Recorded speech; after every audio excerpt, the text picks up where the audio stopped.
Well, hello. It's time for a slightly late episode of Pens in Use. This is the show where I talk about the fountain pens and inks that I've been using throughout the week. I'm experimenting a little bit with some wireless microphones, so you're going to see this one here at the beginning, uh, and then you'll see the other one at the end. I just want to see what the two sound like, so I have an idea what my students are hearing, because I have one or two students who are online due to the virus. So this is my shortcut to including them in class. So yeah, I'll be using this microphone before the writing, the regular Blue Yeti during the writing, and then I have a lapel mic that I'm going to wear after the writing. So let's dive into the pens. Alright, so I'm recording this writing sample. It is flippin' ridiculously hot. I walked home in 94-degree weather, and even though I have an air conditioner, the living room is still at 80 degrees, so it's hot. But I thought it would be fun to look at these pens and do the writing sample, and I'll film the parts around the writing sample somewhere later in the week. I'm filming this on the first day of school, so that's why some of these pens are here, which I'll probably mention in the introduction. So, from left to right, I have the Pen BBS 355. I discovered something horrible about this pen this week. We'll get into that. Jinhao 51A. Pelikan Stola. Aurora Style. Waterman Hemisphere. Aurora 88 with the Giove finish, Pilot Custom 823, Lamy 2000, Monte Rosa, Montblanc with a turquoise finish, Platinum 3776, and finally a Senator Regent. As always, I'll be doing my writing samples in this Bomo art journal, which I won't be able to say that much longer because I'm about to finish this journal. Alright, so my first pen is this Pen BBS 355. I had a horrible disaster with this pen. I filled it up with ink, screwed on the cap, and holy shit, the nib just bent. So this is not the nib that has been on this pen. I still need to do some work on it, but I decided to save that nib and do a video on nib straightening. But I'll tell you what happened. Down here, the nib met the end of the cap and bent. And I said to myself, why? Why did this happen? It never happened before. So I'll just tell you my theory. And yes, the feed is a little bit bent. The section unscrews from the pen, and I think it came slightly unscrewed, and that's why the nib protruded. Enough for the cap to damage it, because I never had that trouble. I never had to be careful before. So that's the only theory I have. But anyway, this is a Pen BBS with a slightly straightened nib, which isn't writing as well as it used to. Broad, this is a Nemasine nib. The ink in it is Lamy Coral, which is a special edition, and wow, this nib sucks right now. So yeah, this nib needs to take part in that nib straightening video, I think. But we'll live with it. But damn, that was a disappointment. So I was asked to jazz up my ink sample a little bit. I did my cross hatches. I was asked to do some horizontal and vertical strokes. So I'm going to do part of the triangle with vertical strokes and part of it with horizontal strokes and see if that works. But don't judge the pen by that. I'll tell you what's fun about this pen is this pen has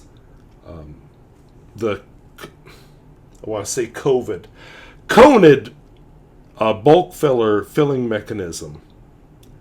With a little cheaper, a little bit different adaptation, but I'm going to be putting a new nib on it because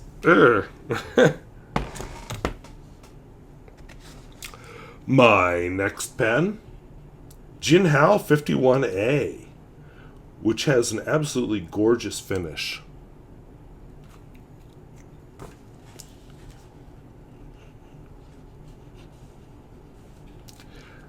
A little bit of a hard start there, but seems to be keeping up right now. The ink in it is Diamine, Jade Green.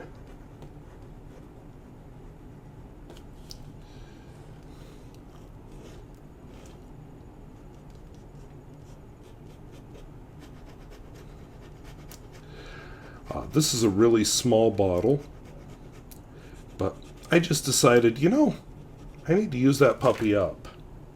So that's what I'm trying to do. This isn't one of my favorite inks at all. My next pen does have one of my favorite inks. This is a Pelikan Stola 3. This pen sat in my drawers for a long time. But this year I decided, you know what? I'm going to have pens for school and pens for home, and never the twain shall meet. This is one of my school pens.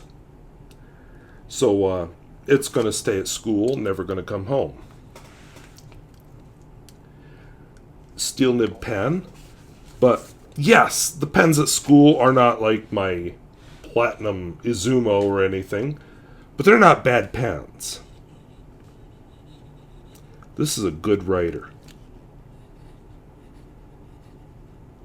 I don't know what size the nib is. I didn't have that information, but the ink in it is Pelikan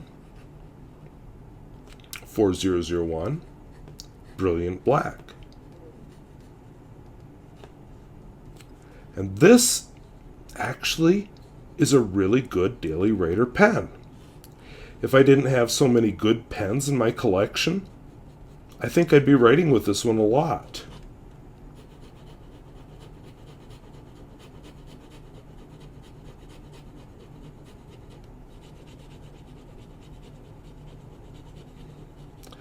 A little bit of a stub-like character to the nib, but it's a nice pen. It's a good one for just doing writing.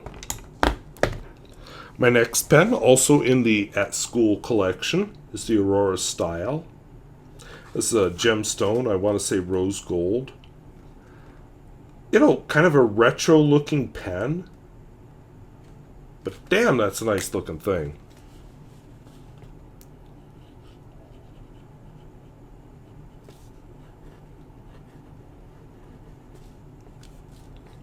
Has a broad nib in it. It's definitely has some feedback. And the ink in it is Lamy Mango, which apparently is one of their latest special edition inks. And presumably has a safari or two to go with that.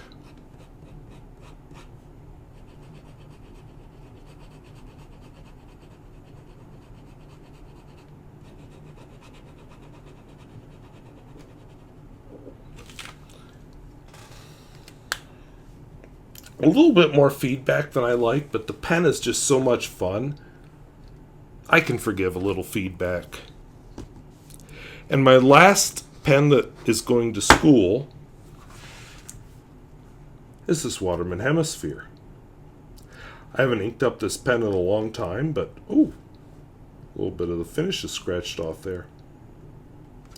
But it's a perfect pen for this ink.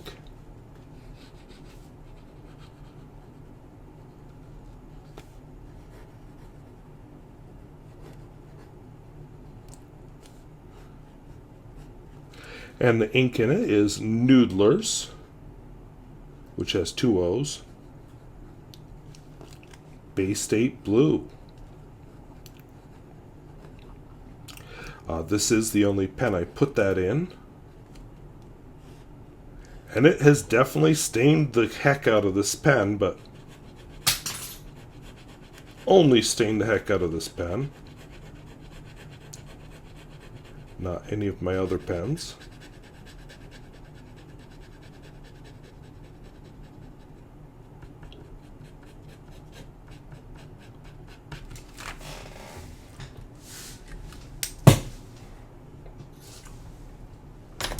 So can I give my opinion on Baystate Blue now that I've been away from it for a year or so?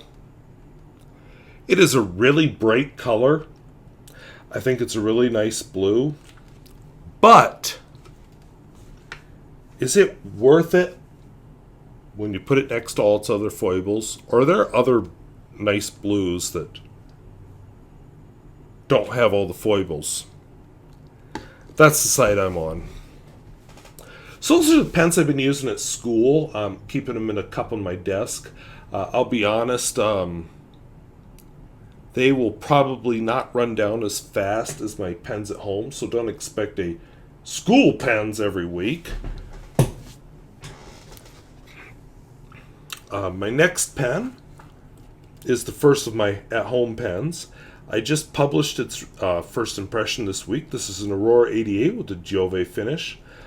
I apparently gave some people the impression that I was surprised by the color. No, you don't spend that kind of money and say, oh my gosh, I didn't know it was that color. Huh! I knew. I think it's a very attractive color. It just doesn't scream Jupiter to me. So this is an Aurora 88.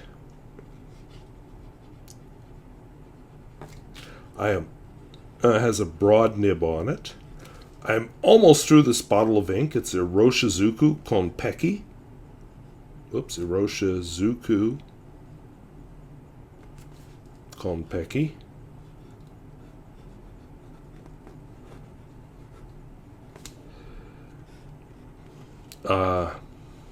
I've been kind of focusing on writing down certain bottles of ink if I can. This is one that seemed to be low enough that, I thought, hey, a few more fills, it could be gone. Which seems totally worth it to me. Fewer bottles of ink. I kind of have this idea of becoming, I don't know if I want to become an ink minimalist, but definitely an ink smallest, because the number of inks I have is flippin' ridiculous. This pen will hopefully help with that whole goal of shrinking down the number of inks. And I just want to say that the last time I had this pen out, I had Lamy Black in it. I gave up on it. I actually emptied the pen. The ink I have in it now has worked superbly. I filled it full, and I've written that much with it with no trouble. This is a Pilot Custom 823.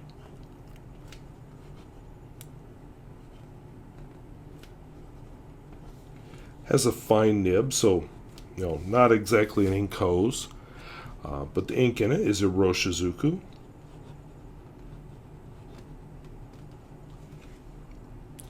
Yama-guri, which is a really nice brown.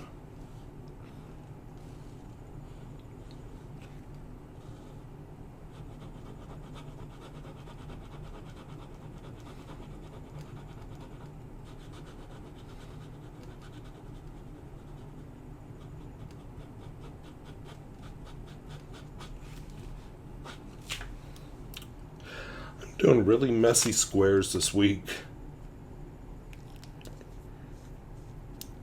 But anyway, these pens are sitting at home.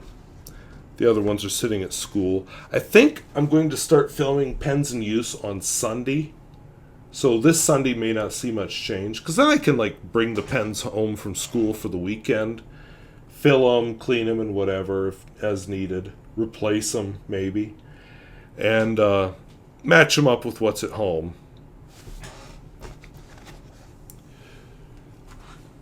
At least film the writing samples on Sunday. Okay, this is a, oops, turn it the other way, Lamy 2000. This used to be the pen I would ride in my pen pocket, or my shirt pocket, to school and back, but with the virus and everything, it's staying at home. So it's not going to be written dry as often. Lamy 2000. This has a fine nib. And again, Pelikan 4001. Brilliant black.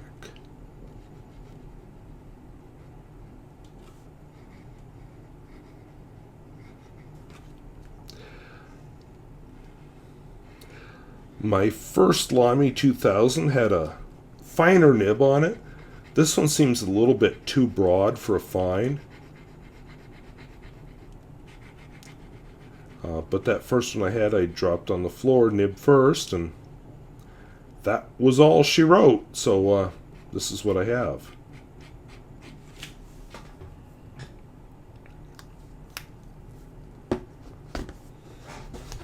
My next pen comes from the magical world of Montblanc.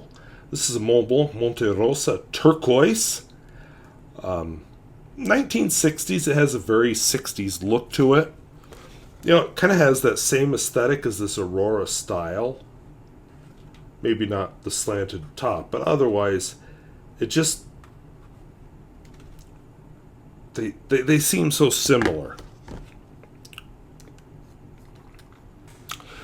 This has a semi-hooded nib.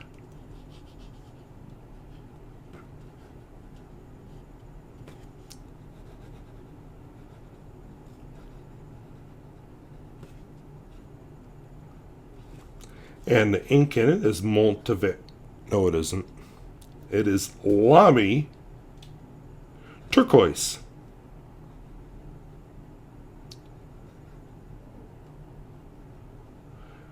Which is kind of an interesting color.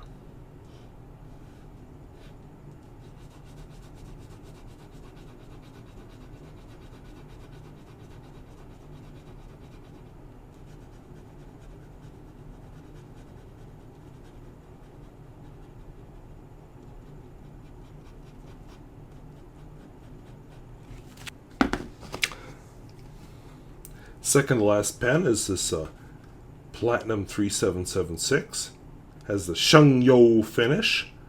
But the real star of this pen is that wonderful coarse nib, which is platinum speak for double broad.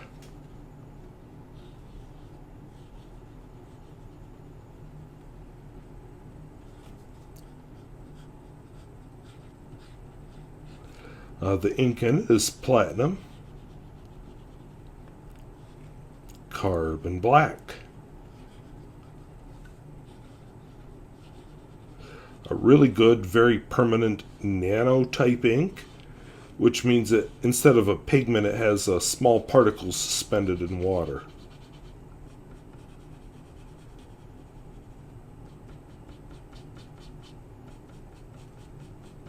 And of course, once they dry, that means they're waterproof. My last pen is definitely not waterproof. It's a Senator Regent. It has a medium steel nib. And the ink in it is Herbin Poussière de Lune.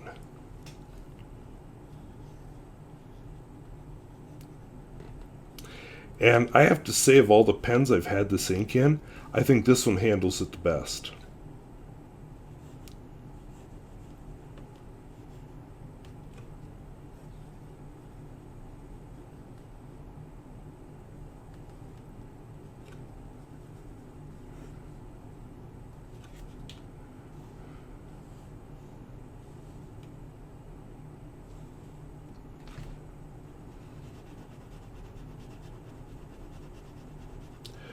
This really is kind of a nice dusty purple type of color.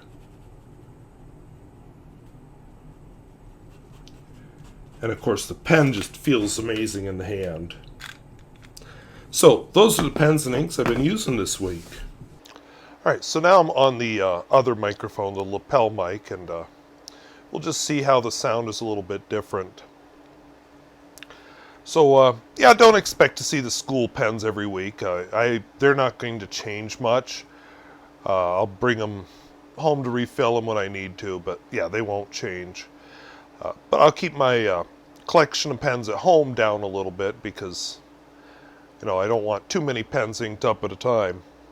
So, I wrote a list of topics I just wanted to hit. One of them was just how presentation changes things so much. You may or may not know the German series Dark. It's a TV series. It's science fiction. And I think the name of it is a pretty good description of the mood of the show. It's not a happy show. You know, it's very, very interesting and very well done, but definitely not a happy show. But Netflix, now that it's done, Netflix did a trailer for it as though it was a romantic comedy. And it was just kind of funny, yeah, everything in the trailer is straight from the show, but just by how the presentation, the framing, totally changes your impression of it. Anyway, I thought it was interesting.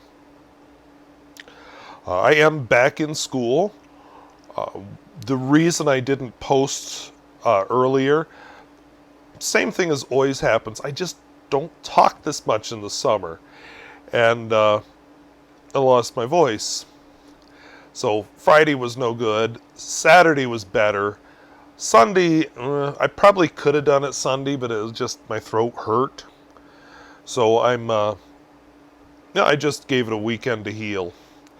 Hopefully it's healed up stronger because now I've got 5 days I have to teach, so we'll see what happens. But now that I'm kind of in the regular swing of things, I'm also not talking as much as I do the first couple of days of school because it's more kids doing things.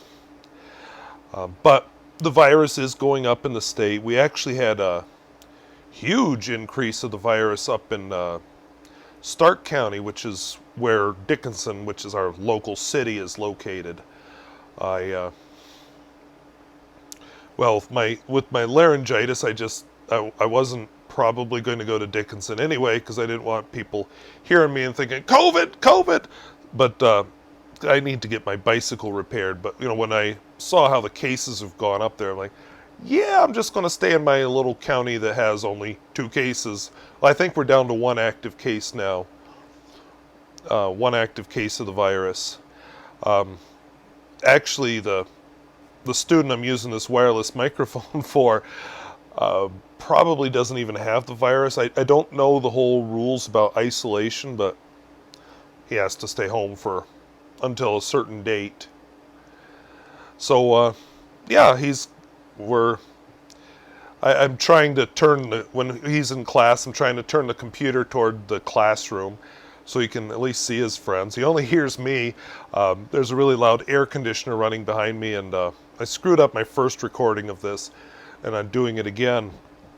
This lapel mic isn't picking it up, so that's pretty cool. But I can walk around the room with this. I do a lot of my writing with a Wacom wireless tablet now, which makes me a lot more mobile. I also, when we do labs, I'm having his lab partner, because our school is one-to-one with Microsoft Surfaces. So when we're doing labs, I'm having his lab partner just work with another group, because she doesn't need to be stuck by herself. But then she turns on her computer and does a video with him so he can sort of be part of the lab. It's not as good as doing it, but I'm trying. I saw that, Sturgis had 250,000 people there for the rally. That's down quite a lot from previous years. I wouldn't have touched the thing with a 10-foot pole even in a non-COVID year, because ew. But the thing is, I wish they wouldn't have done it, first of all. But on the one hand, when you're riding a motorcycle, you're kind of by yourself. The campgrounds and stuff, you're spread out. It's outdoors, a lot of it. And if that was it, I still wouldn't be a fan, but okay, we'll deal. But what's happened is people go to bars. And I actually included my Pens in Use where I visited Sturgis in my links. These are big bars. Some of them have outdoor parts. But in bars are where we're seeing a lot of the virus getting spread. And we've already, it's been long enough since the end of the Sturgis motorcycle rally, we've already started seeing cases popping up of people who were at Sturgis. So, saw that coming. On a couple of side notes here, I read an article by a gentleman named Ed Brayton changing topics entirely here. He was a columnist for many years. He was also a comedian at some point. But the last couple of years he's had some health issues. And pretty serious health issues. So just a short time ago, I guess it was dated August 10th, he did a final goodbye column and said he was going into hospice and didn't expect to last too much longer. And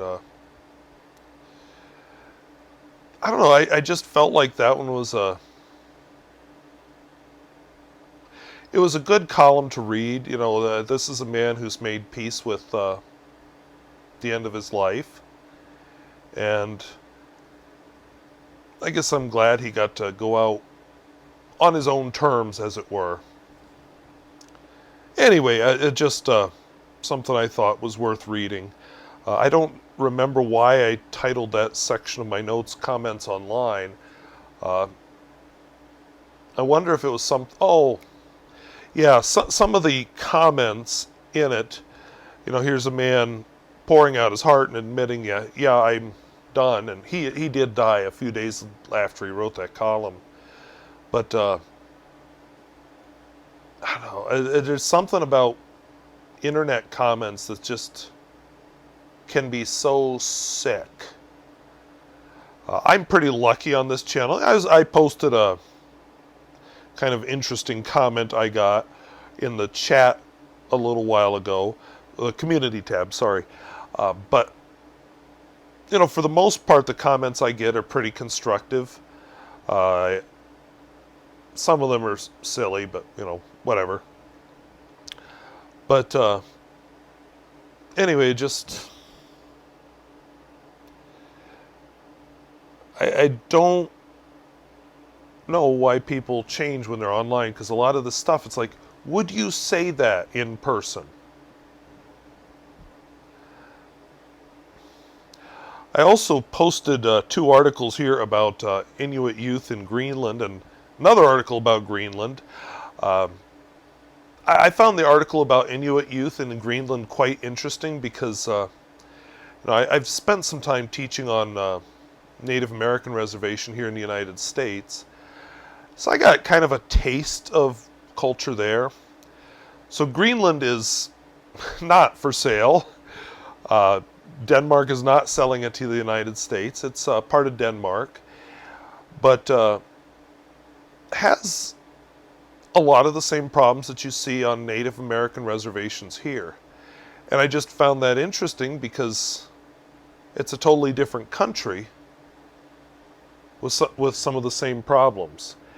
And so I found it worth reading. There's a video that goes along with it that you get to see a lot of different people and, you know, isolation that they deal with. Different reservations here in North Dakota deal with different levels of isolation. I don't think any of them are quite as isolated as the one in Greenland, to just be honest.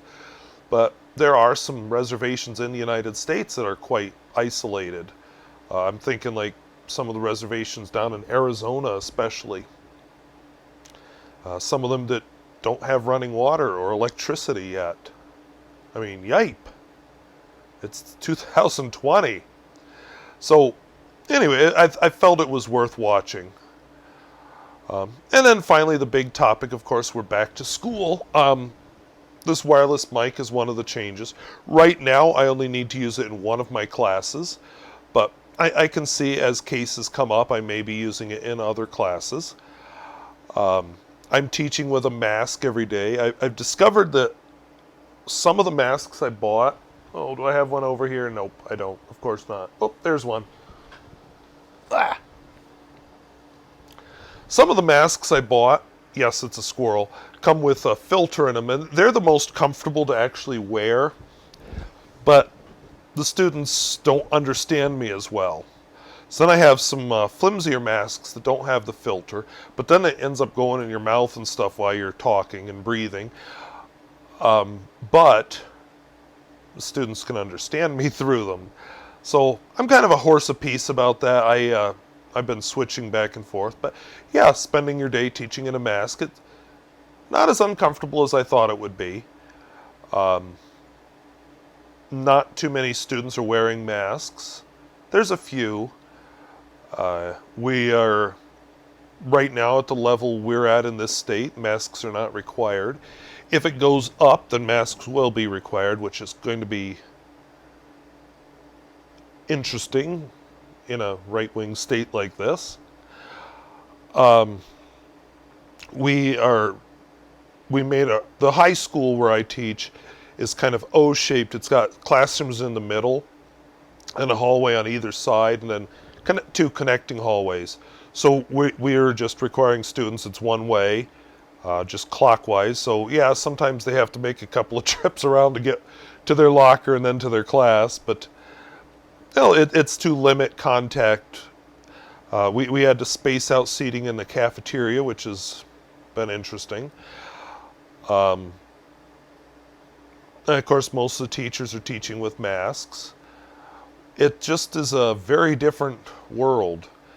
We had to have assigned seats in our classrooms. We had, of course, I've always done assigned lab partners.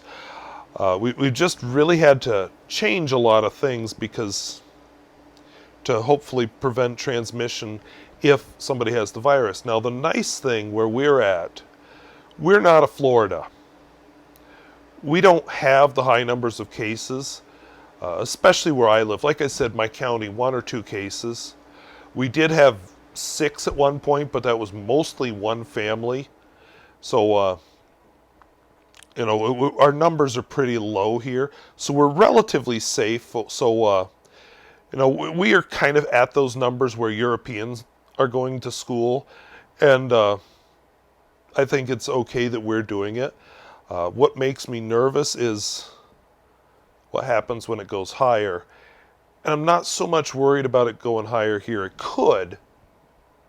And if it does, I mean, people are not doing precautions around here.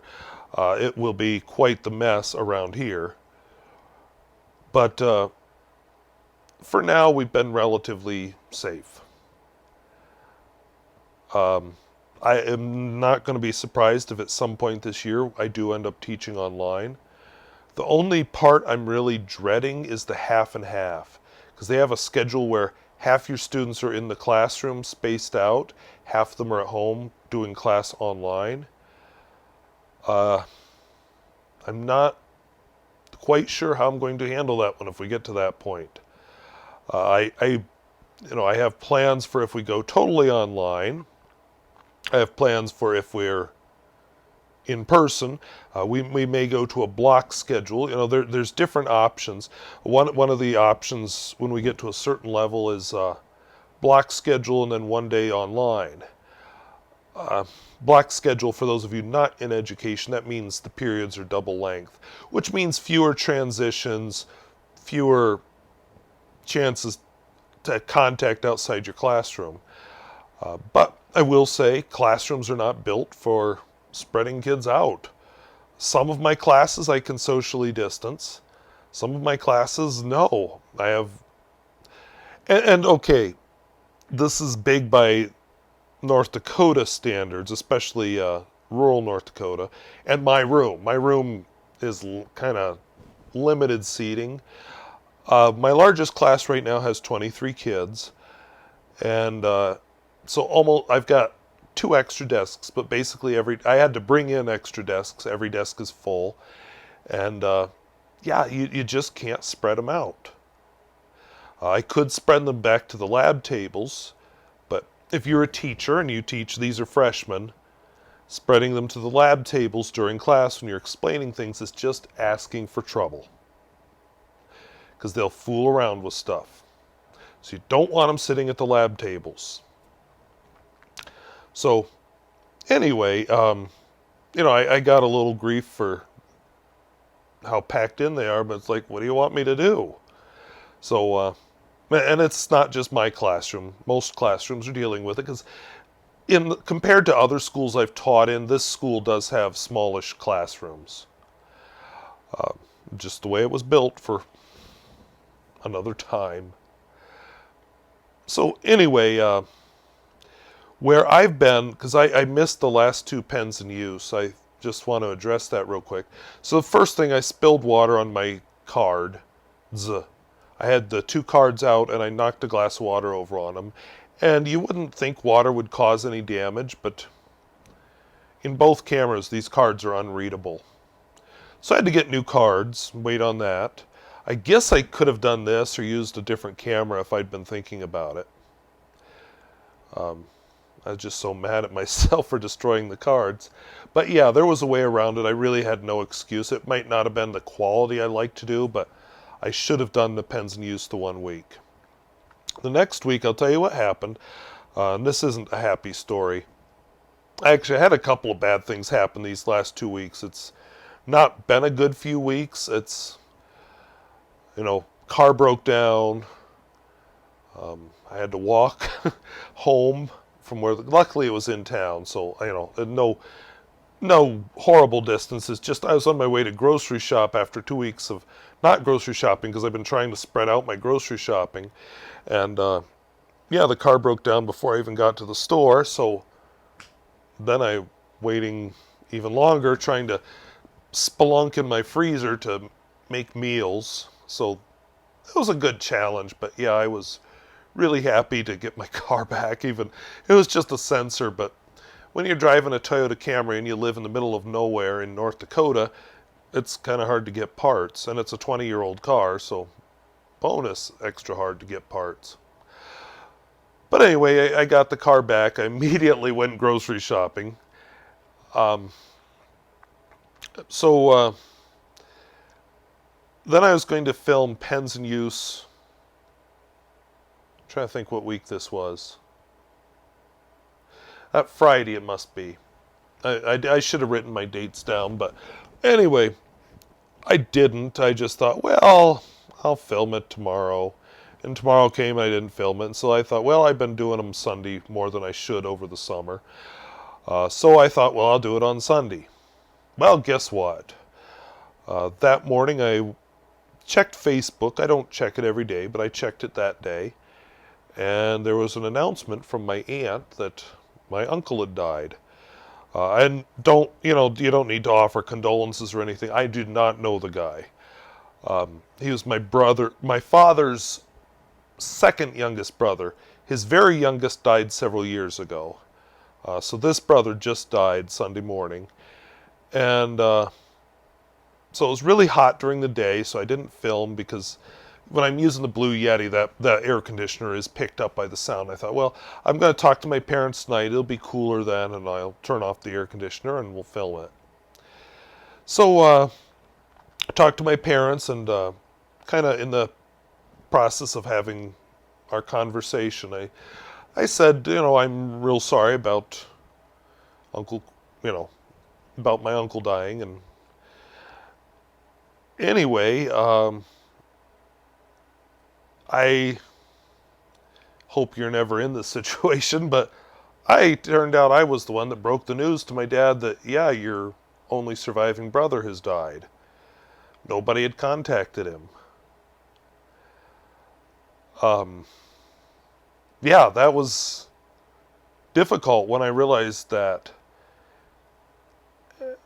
And, to do that over the phone, and I thought he knew, and I thought he'd had time to prepare, so I thought I was just, expressing my condolences, because I didn't know this uncle, because he lives elsewhere in the country, and my father's side of the family they never visit.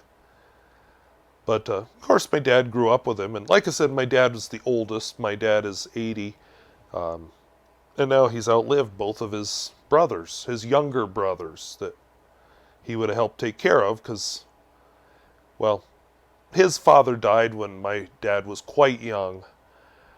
So his mother had to raise 3 boys on her own, and she had to work several jobs in order to do so. So my dad would have been left with a lot of childcare responsibilities. So he had to have been close to them at one time. Like I said, I don't know what happened there, why nobody contacted him, but yeah, I got to be the one to break the news to him, so that was, well, as you can imagine, you can see how it's affecting me now just telling this story. Pens in use just was not something I was ready to do after that. And then I talked, after I got off the phone with them, they must have called my brother. Then my brother called me, and he's all upset. He says, I don't want us to get like that. And yeah, so then I spent a long time talking to him. So I probably couldn't have filmed Pens in Use anyway. But yeah, that was just a real great cap to the week. And then we started off to school the next day. So we did 3 days of school last week, and then we're full week this week and next week. And then we'll have Labor Day. Hopefully my vocal cords do better. They're pretty good today. My throat isn't hurting like it did after the first day of school, so I guess that's good. But anyway, you're probably going to get 2 Pens in Uses this week. What I decided I'm going to do, I've got things I have to do tomorrow night. But I'm going to try to film it all on Wednesday night and put it together Thursday night, and then it'll be up Friday night. So we'll see how it goes. The other option is I may just film it. I have to go to a football game, or I get to go, I should say, to a football game on Friday night. Because, yeah, right now they're trying to do high school sports. There's rules about how many guests students are allowed to bring. So the stands aren't going to be full of the community. They're not going to be full of the cheering students. So just each student who's on the team gets a certain number of tickets for people that they can bring. Because I'm yearbook staff and because I'm sometimes do pictures for the paper, there's kind of 2 of us and we have to take turns. So this Friday will be my turn. In fact, I was at a junior high football game tonight. If I look a little sweaty and messed up, that's why. But anyway, that's what I'll be doing Friday night. But I may come home after school and film Pens in Use then if I don't get to it Wednesday night. Because, somewhere in here I've also got to do my school stuff. Luckily, this will be pretty easy to edit together. Actually, Pens in Use in general is fairly easy to edit together. So anyway, I want to thank you if you listen through to this much. I want to thank you for watching. And if you see 2 Pens in Uses this week, that would be why. So we'll talk to you later. Bye-bye.